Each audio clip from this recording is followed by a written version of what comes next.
Bonjour à tous, nous sommes très honorés de recevoir dans le cadre des interviews pour la Nouvelle Afrique le Sénégalais Malik Fall. Bonjour Malik Fall. Bonjour Ousmane, bonjour aux auditeurs de la Nouvelle Afrique, bonjour à tout Merci, le monde. merci beaucoup, bienvenue. Alors Malik Fall, votre nom est éternellement lié à la cybercriminalité, cybersécurité disons, c'est beaucoup C'est plus bien, élevé comme ça. Euh, c'est bien. Alors, le choix, il s'est fait comment? Question rapide avant de venir un peu, d'en venir à votre parcours. Oui, le choix s'est fait simplement à travers les opportunités que m'offrait mon parcours universitaire. Je suis quelqu'un qui aimait les mathématiques. Je suis arrivé en France pour faire des études de mathématiques à la base. Et Mhm. puis, par réalisme, j'ai bifurqué effectivement sur l'informatique et le master sur lequel je suis allé pour faire ma dernière année d'études. Donc, m'avait permis de réconcilier mon amour des mathématiques et mon réalisme de l'informatique. C'est ça qui m'a amené dans la cybersécurité, un master qui était à 50%, 50-50, donc dans le domaine des mathématiques et de l'autre partie, dans le domaine aussi de l'informatique. Donc, c'est ça qui m'a amené dans ce monde-là. Et ça tombait bien. Je ne savais pas que c'était véritablement une niche quand j'ai fait ce choix-là et ça s'est avéré être un excellent choix. Ah bon, mais pourquoi c'est un excellent choix? Parce que le monde est devenu de plus en plus dangereux sur Internet et que donc ça offre du boulot à quelqu'un comme vous? Oui, absolument. C'est un monde. Bon, quand on se lance dans des études, c'est effectivement, en tout cas pour moi, c'était pour un certain nombre de raisons. La première raison, c'est effectivement de pouvoir trouver des débouchés intéressants qui me permettront donc de ne pas perdre du temps à chercher de midi à 14 heures donc du boulot. Et ce domaine-là est un domaine extrêmement demandé. Donc, trouver du boulot dans ce domaine-là n'est pas compliqué. L'autre aspect aussi, c'est d'être utile, donc de faire quelque chose qui soit utile à la communauté, qui soit utile donc au monde. Donc, et je pense qu'aujourd'hui, vu la tournure que la cybercriminalité prend, avoir une spécialisation dans la cybersécurité est véritablement intéressant pour soi, pour le monde entier, quoi. En tout cas, vous ne risquez pas de perdre votre emploi, hein, Malik Fall, le Sénégalais Malik Fall, parce qu'il n'y a pas de risque un jour que la cybersécurité ne soit plus d'actualité. Ça, au moins, c'est très clair dès le départ. Oui, bon, ça c'est clair. Bon, Mhm. aujourd'hui, de toute façon, je ne suis plus salarié, donc je ne Mhm. suis pas virable. Oui, oui, oui, non, je parle même de matière. Quand on est spécialisé dans la cybersécurité, c'est parce que de l'autre côté, il y a des enjeux liés à la cybersécurité qui font que il y a des marchés, je veux dire. Et ces marchés-là, Abs- ils vont toujours exister parce que la cybercriminalité, la cybersécurité, elle va toujours exister. oui, absolument, absolument. C'est effectivement donc ma réflexion que c'est un Mhm, domaine d'avenir, c'est un domaine mhm. qui est porteur et qui offre jusqu'à maintenant donc des opportunités très, très intéressantes parce que l'offre et la demande est extrêmement importante parce qu'on fait face donc à une cybercriminalité de plus en plus croissante et de Oui. plus en plus compliquée à gérer. Et l'offre de qualité n'est pas véritablement à la hauteur donc de cette demande. Mhm. Donc, du coup, effectivement, les opportunités sont toujours là, absolument. Oui, et pour vous trouver une place dans ce monde cybersécuritaire, Malik Fall, vous avez mis en place le cabinet Polaris, hein.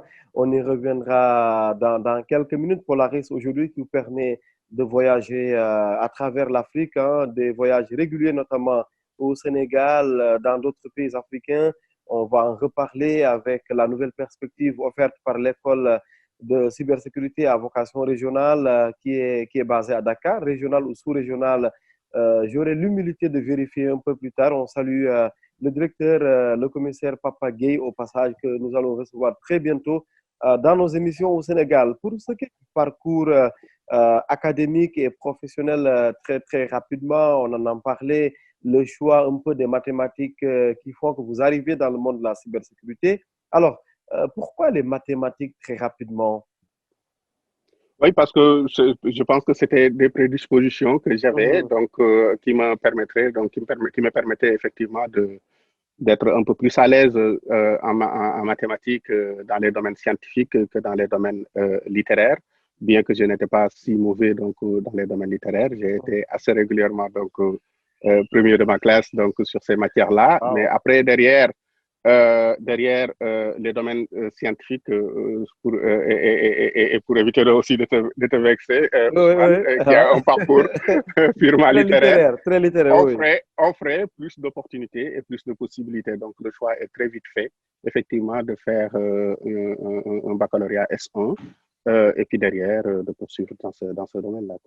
En tout cas, moi, personnellement, le choix de la littérature, le choix du journalisme m'a permis de croiser votre beau chemin, Malik Fall, et nous vous remercions Merci beaucoup.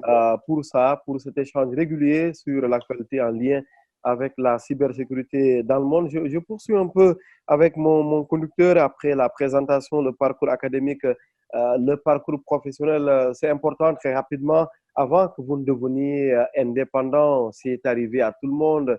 Vous avez d'abord été salarié, j'imagine. Vous avez un parcours normal, hein, comme dirait le président normal, hein, que l'on ne va pas nommer. Alors, le parcours normal, c'est que vous avez été salarié comme nous autres. Parlez-nous un peu de ces débuts. Oui, oui, absolument. Donc, moi, j'ai terminé mes études. J'ai eu un master en cryptologie, sécurité et codage de l'information, donc en 2005, comme je l'ai dit plus haut. Donc, et j'ai fait mon premier poste. Donc, je suis revenu au Barcaï après donc mes études. Mhm. Je suis arrivé donc dans Au un petit Bercail, cabinet c'est au Sénégal. Pour les Sénégal, non-sénégalais, c'est au absolument. Sénégal. Oui. Absolument. Donc, pour un premier poste d'IT manager dans une petite structure qui se voulait être éditeur donc, de solutions de sécurité. Et j'avais une petite équipe avec qui je travaillais pour concevoir des solutions adaptées au marché local, des solutions qui étaient basées donc sur des offres, des produits qui étaient basés sur des solutions open source. Donc, pour permettre de répondre aux besoins donc, des universités locales, je peux en citer donc l'université virtuelle de Dakar que nous avons équipé avec des serveurs qui permettaient donc aux étudiants, au lieu d'avoir chacun donc son laptop, d'avoir donc une station qui permettait donc de se une sorte d'Active Directory, mais tout orienté open source. De nous adresser donc aussi à d'autres clients donc sur des solutions de sécurité, de firewalling, de proxy, etc. Donc, c'était mon premier parcours. L'entreprise s'appelait donc Infotech Afrique. Je suis resté là-bas une petite année. Malheureusement, il y a eu quelques déboires donc, dans cette aventure qui ont fait qu'effectivement, j'ai opté de revenir en France. Et arrivé en France, donc j'ai poursuivi donc dans la même lancée dans un petit cabinet qui est basé donc en Île-de-France, Nimlog, qui faisait à peu près des solutions à peu près semblables, donc spécialisées dans le DTI, l'échange de données techniques entre entreprises et puis spécialisé aussi dans le domaine de la sécurité réseau. Donc, où j'ai été intégré comme ingénieur système et sécurité réseau pendant un certain temps avant que Orange ne vienne me chercher. Donc, comme expert sécurité, j'ai fait le plus grand donc, de mon parcours chez Wow. Orange comme expert sécurité, puis comme RSSI donc, de l'exploitation du réseau mobile, la direction qui s'occupe de l'exploitation du réseau mobile, du RTC et du Wi-Fi entreprise. Et puis, j'ai fait un poste donc, au niveau du groupe comme auditeur interne, ce qui m'a permis de voyager un peu partout et d'auditer une bonne partie des filiales d'Orange, aussi bien en France qu'à l'étranger, et plus particulièrement donc, en Afrique. Et pour terminer chez Orange comme ingénieur, comme consultant principal chez Orange Cyberdéfense. Et j'ai arrêté donc cette activité salariale depuis 2017 pour me recentrer à Polaris. Polaris que j'avais créé donc en parallèle de mes activités salariales en 2010 pour au début, donc pour des compléments de revenus et on arrivera à une présentation peut-être de Polaris. Oui, bien sûr, on va parler de Polaris sans attendre, hein. Malik Fall, est-ce que on peut dire que le Dôme Tivaouane, hein, traduit en français, ça va donner le fils de Tivaouane, une ville très religieuse au Sénégal, avec les Tidjanes. Est-ce qu'on peut dire aujourd'hui que le Dôme Tivaouane a réussi? Bon, je ne sais pas. Je ne sais pas ce qu'on appelle la réussite. Mhm. Ce que je sais, c'est qu'il est en train de frayer son petit bonhomme de chemin et espère que cela donc, soit utile pour soi, utile pour sa famille, utile pour les gens qui lui sont chers et les gens qui sont importants donc, Voilà. Et que ce qu'il a eu à faire, ce qu'il est en train de faire, soit utile pour le monde entier. C'est ça mon ambition, et plus particulièrement donc, pour l'Afrique, parce que nous devons aussi tout à cette chère Afrique qui nous a donné tout donc, au début quand on n'était pas grand-chose. Donc Tout à fait. maintenant, la réussite, je ne sais pas ce que c'est quoi. Je ne saurais pas le définir. Est-ce que c'est le bonheur? Est-ce que c'est la richesse? Est-ce que c'est... euh, je ne sais pas ce que c'est que la réussite. Ça, tu pourras m'aider donc avec une réflexion philosophique que tu seras beaucoup plus à l'aise que moi donc, pour parler de ça. C'est sûr que le dictionnaire ne va pas nous aider. Effectivement, c'est une définition subjective que chacun d'entre nous donne à la réussite. Dans la réussite, c'est sûrement l'atteinte des objectifs que l'on s'était fixés dès le départ. Après, on va en reparler avec Polaris. Donc, Polaris arrive au monde, vous l'avez dit, Malik Fall, avant même que vous ne soyez indépendant comme nous autres. Vous aviez déjà ce flair entrepreneurial, étant même travaillant même pour quelqu'un d'autre. Alors, Polaris, rapidement, c'est quoi en plus de ce que vous venez de nous dire à ce sujet? Oui, Polaris, en fait, c'est un petit cabinet d'audit et de conseil, donc spécialisé dans le domaine de la cybersécurité. Je l'ai créé donc en 2010. À la base, c'était effectivement pour... Un j'ai un petit... complément de revenu, hein, c'est ça. Je vous aide un Oui, peu. un complément de revenu. Et aussi, il y avait une autre raison. L'autre Oui. raison, c'était que moi, je suis quelqu'un qui m'ennuie très vite. Donc, Mhm. quand je fais le tour donc, d'une question dans un périmètre, j'ai besoin de découvrir autre chose, j'ai besoin de m'épanouir, de m'éclater techniquement, Tout de à fait. m'éclater donc professionnellement. Mhm. Et malheureusement, c'est un avantage et un inconvénient aussi. Les grandes structures, les grandes sociétés ont la manie donc, de cloisonner les métiers. Mhm. Donc, on vous le met sur un tout petit périmètre en vous disant que c'est ça votre responsabilité, tu n'as pas le droit d'aller à gauche ni à droite. Mhm. Et ça, moi, c'est pas du tout, ça ne colle pas avec ma nature. Donc, On est pareil de ce point de vue. voilà, donc Polaris m'a permis de m'éclater. C'est-à-dire que de me donner ce que la structure dans laquelle j'évoluais ne me permettait pas de faire, c'est de pouvoir faire plein de choses en même temps. Donc, et de m'essayer aussi, de me tester, de savoir, de tester mes compétences, mes possibilités. Voilà. Donc, c'était ces objectifs-là qui m'ont poussé à créer Polaris à la base. Donc, et j'avais trois leviers et jusqu'à maintenant, je continue aussi dans ce sens-là. Donc, c'est un cabinet de conseil donc, qui fait du conseil technologique et du conseil dans la gestion et management de risques. Donc, je balaye assez large donc, sur ce périmètre-là. Ça fait de l'audit, des audits techniques, pentesting, jusqu'aux audits de conformité réglementaire ISO, ETSI et autres. Ça fait aussi de la formation. Aujourd'hui, c'est reconnu comme un organisme de formation qui forme aussi bien sur la partie technique que sur la partie gestion et management des risques jusqu'aux certifications de façon globale, ISO, CISSP, Ethical Hacking, etc. Et nous sommes Oui. partenaires avec deux organismes certificateurs très connus donc, dans le monde entier, donc Mhm. PSB récemment et historiquement avec LSCI, donc, qui est basé en France. Oui, et Polaris a été accueilli comment? Vous voulez très, très humble, on comprend, vous parlez de petits cabinets, vous parlez de petits bonhommes de chemin, mais aujourd'hui, Polaris doit avoir grandi un peu. Vous êtes accueilli comment dans l'univers, dans les milieux de la cybersécurité? Oui, bon, Polaris se fait son nom de plus en plus, hein, parce que ça fait quand même 10 ans que nous œuvrons donc avec cette structure. Et nous avons eu à former énormément de personnes. Chaque année, on forme à peu près plus de 200 personnes dans le domaine de la cybersécurité, aussi bien dans les universités, dans les écoles d'ingénieurs, dans les centres de formation ou directement avec Polaris, c'est ces formations qu'ils dispensent. Et dont certaines personnes parmi ces personnes-là sont aujourd'hui des responsables dans des très grandes structures, quoi, ou des consultants chevronnés Mhm. avec qui on se frotte assez régulièrement aussi dans le marché de la cybersécurité. Polaris, effectivement, se fait son nom de plus en plus dans ce domaine. Mhm. Oui, en tout cas, pour Polaris qui fait son petit bonhomme de chemin, quelle est la situation actuellement pour vous challenger un peu maintenant que vous êtes carrément à l'intérieur avec 10 ans d'expérience comme patron de Polaris?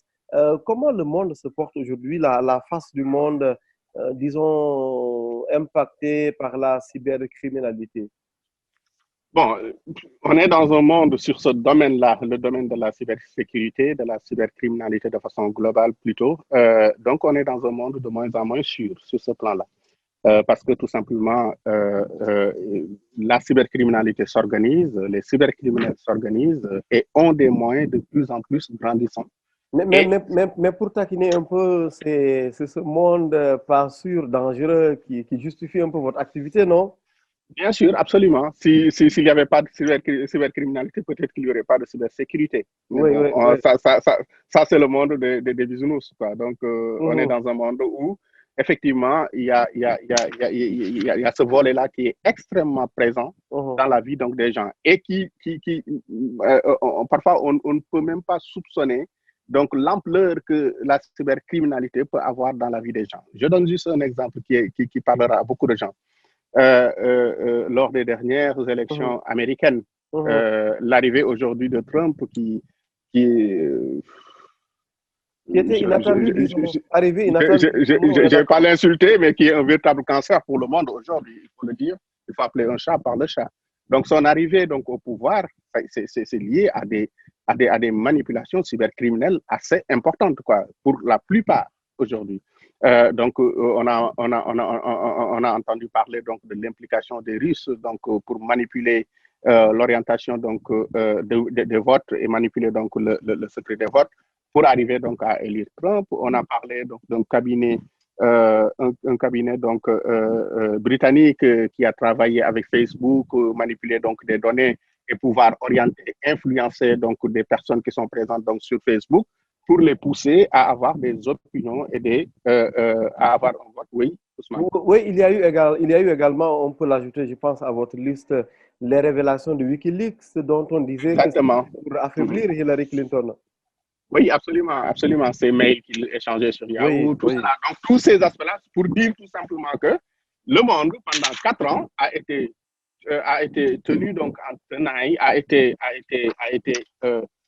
l'orientation du monde a été décidée à travers des attaques quasiment, donc à travers des attaques cybercriminelles, quoi.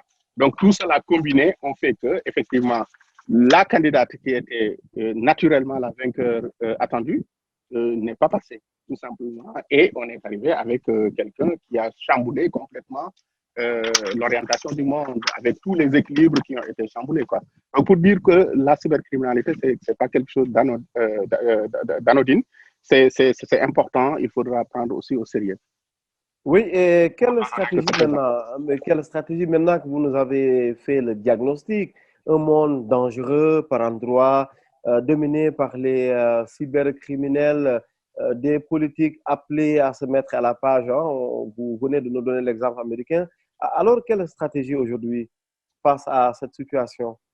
Oui, bon, la stratégie, elle n'est pas simple. Mais moi, habituellement, ce que je dis, c'est qu'il faudrait qu'on ait deux leviers, deux grands leviers qui peuvent nous aider effectivement dans la gestion de notre cybersécurité.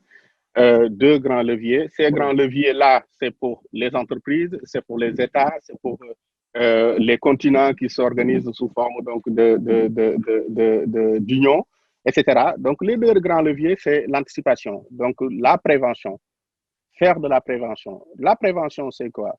Donc, c'est quand on définit notre sécurité, quand on déploie des infrastructures, qu'on réfléchisse de façon à, à embarquer la composante sécurité d'emblée. Donc, Mhm, on va faire ce qu'on appelle la sécurité by design. Les mhm, architectures, on va les déployer de façon sécure. On n'attend pas de déployer nos architectures avant de commencer à réfléchir comment on insère la sécurité dedans. Quand mhm. on développe une application, on fait de même. Donc, il faut que les besoins de sécurité soient embarqués en amont. On n'attend pas donc, de terminer donc, notre code, de terminer l'implémentation de notre application pour dire comment on va le sécuriser. Dans l'anticipation aussi, il va falloir qu'on parle aussi donc, des humains. Donc, il faut les sensibiliser pour ceux qui ne sont pas acteurs, qui n'ont pas la main sur le système d'information qui nous concerne. Il faut les sensibiliser pour qu'ils sachent que l'utilisation qu'ils font donc, du système d'information contribue aussi à la sécurité de ce système d'information-là. Mais il faut former aussi les acteurs qui ont la main sur le système d'information, les ingénieurs système, les ingénieurs réseau, les experts sécurité, les managers, toutes ces personnes-là, il faudrait qu'ils soient formés pour pouvoir gérer correctement donc, la sécurité du système d'information.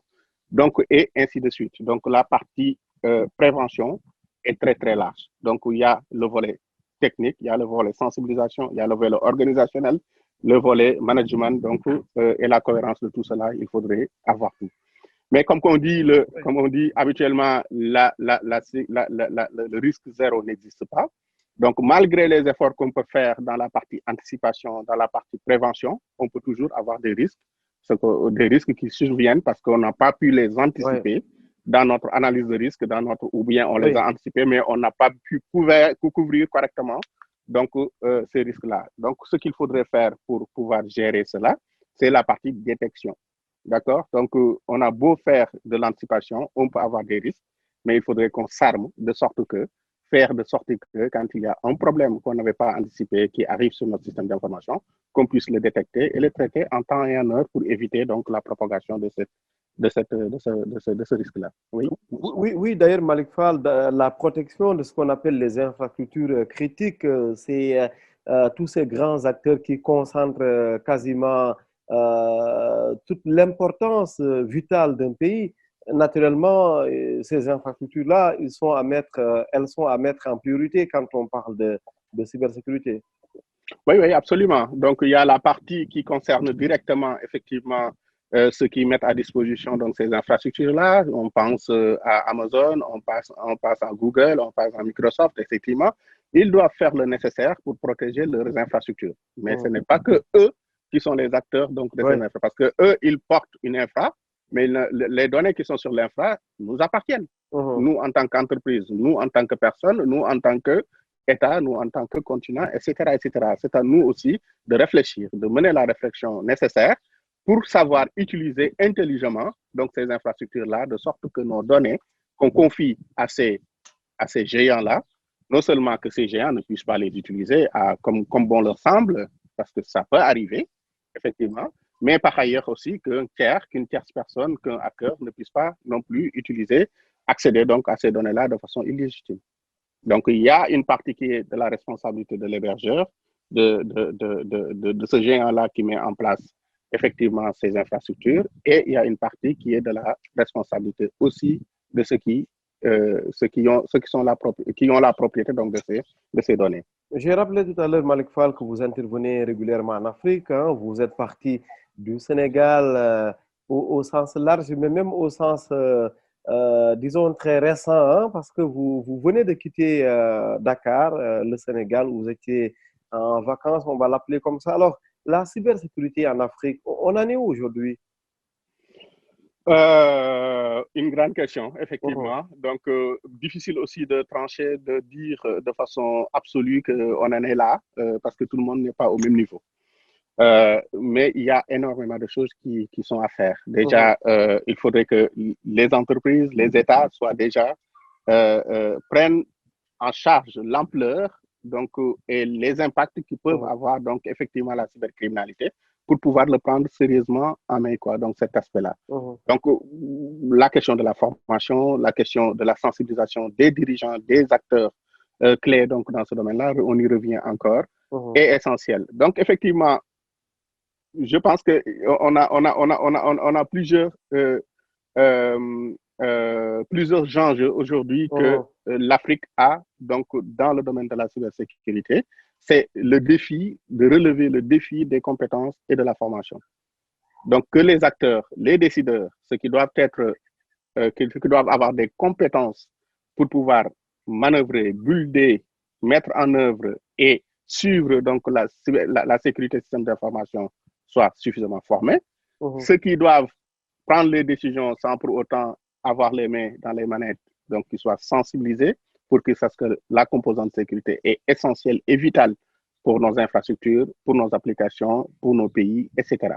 Donc, la compétence, la formation, la sensibilisation, ça, c'est un levier qui est essentiel que l'Afrique doit aujourd'hui relever, ce défi-là doit relever. Un autre défi que l'Afrique doit relever donc, en matière de cybersécurité, c'est le défi de l'indépendance technologique. Ça c'est mon cheval de guerre. On me dit que c'est un combat déjà perdu d'avance, mais il faudrait qu'au moins qu'on l'entende.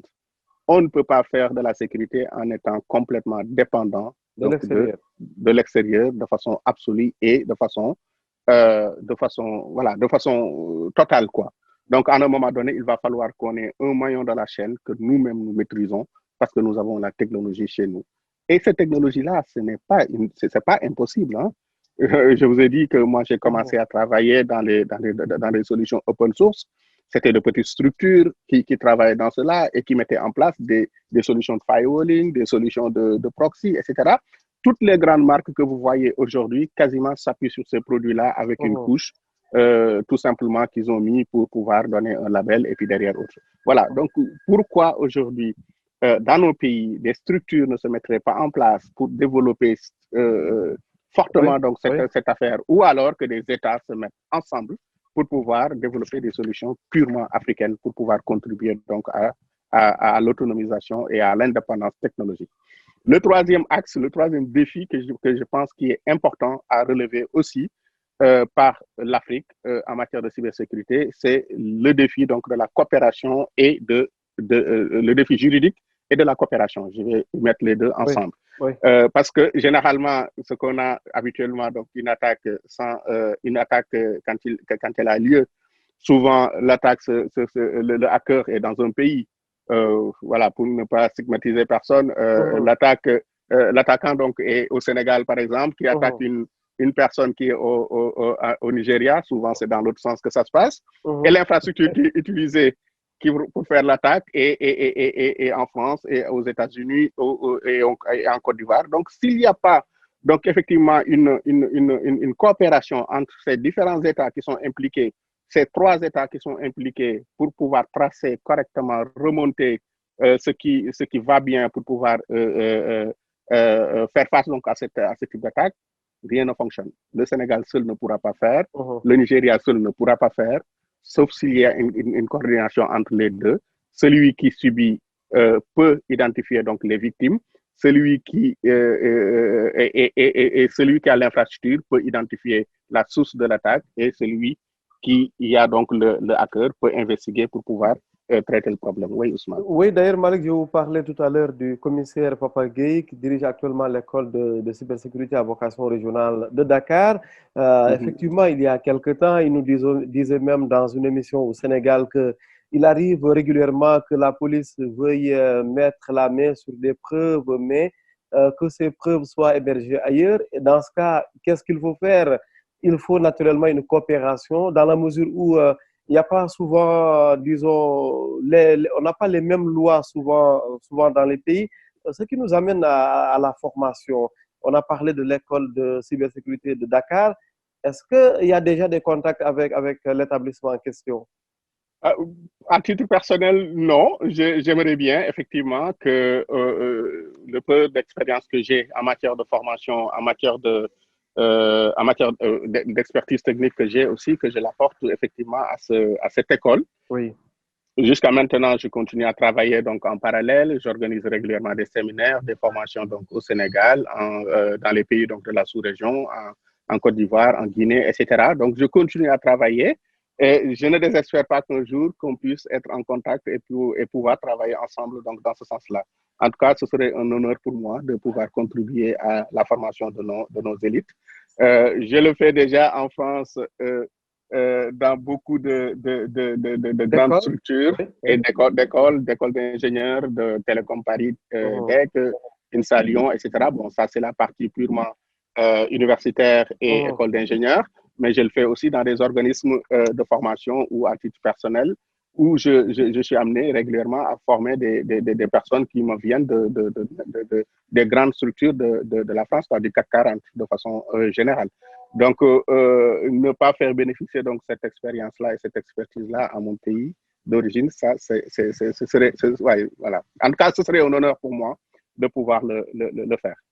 Nous ferons, c'est promis, nous ferons la mise en relation avec le commissaire Papa Gueye, que nous allons d'ailleurs recevoir très bientôt dans un panel au Sénégal, issu de la série de panels que nous avons lancé il y a aujourd'hui plus de 3 mois et que nous avons appelé les après-midi de la tech. Nous allons le recevoir et sûrement vous aussi, Malik Fall. Ce sera un plaisir peut-être un dernier mot aujourd'hui. On a parlé un peu de l'apport de Polaris par rapport à cette formation des élites, la formation tout court en France. En Afrique aujourd'hui, si vous devez vous poser un peu comme vous vous posez dans ce jardin, et merci pour la beauté des images, vous allez vous dire quoi? Qu'est-ce qui vous reste comme défi aujourd'hui? Vraiment, en Ouais, quelques secondes, comme l'interview est arrivée à sa fin. mais tout est défi. J'ai Mhm. donné tout à l'heure donc les trois leviers. Et sur ces trois leviers-là, effectivement, aujourd'hui, je serais heureux de pouvoir participer donc à relever ces défis-là donc pour nos différents pays. Ça, c'est donc. Deuxièmement aussi, c'est que Polaris est dans une phase aujourd'hui de croissance. Nous sommes dans une optique aujourd'hui d'une ouverture et d'élargissement donc de la structure Mhm. aujourd'hui de prendre des sujets un peu plus longs dans le temps, donc sur place, avec des consultants que l'on va Mhm. former et insérer donc sur place, qui vont prendre en main donc les dossiers sur place. Et nous resterons toujours là pour pouvoir les coacher, les accompagner, les former. Et quand il y aura des questions, des problématiques assez importantes et lourdes, nous serons là pour intervenir. Donc Mhm. ça, c'est notre ambition dans un court terme. Et cette même stratégie, on la développe pour l'Afrique avec Polaris Sénégal, Polaris Afrique qui est basée donc au Sénégal. Cette même stratégie aussi, on est en train de la développer aussi en France pour ouvrir et développer un peu plus donc Polaris et travailler avec beaucoup plus de monde. Dernière question, question surprise, Malik Fall, sénégalais, parti de Tivaouane, dans la ville de Thiès, aujourd'hui basé en France. Vous revenez régulièrement en Afrique. En décembre dernier, décembre 2019, j'ai retrouvé Elisabeth Moreno que j'ai reçue par 2 fois dans mes émissions au Sénégal.